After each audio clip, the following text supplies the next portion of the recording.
There are many within the game that feel as if the PFA has focused on many of the things in the game and perhaps has been asleep at the wheel as far as this goes, because we're 19 years since the inquest into Jeff Astle. I can do a timetable, really, of all that has been happening. We've never been asleep on it.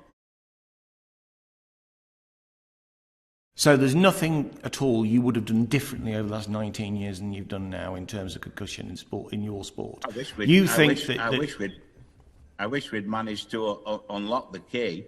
When you say there's nothing at all we would have done, we're doing our best, along with every other issue in the game, with regard to pensions, with contracts. Contracts have been talked about, with freedom of movement. So you weren't too slow to act. There's a whole host of issues. So you've not been too. So you've not been too slow to act, Mr. Taylor.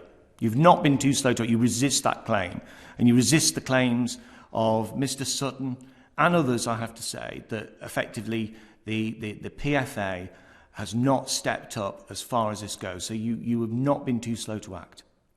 I think it's an unfair criticism because I know what we do, and I'm perfectly happy to show anybody what we have done, what we are doing, and what we intend to do.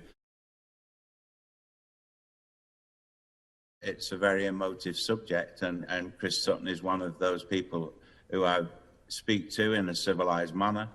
I tried to explain.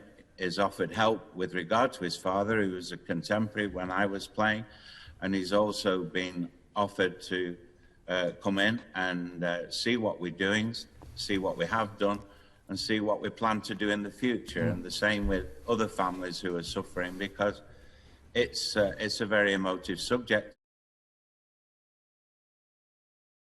You will be aware of those members who won the World Cup, and we've been able to help those, and many others as well who've been grateful for our help.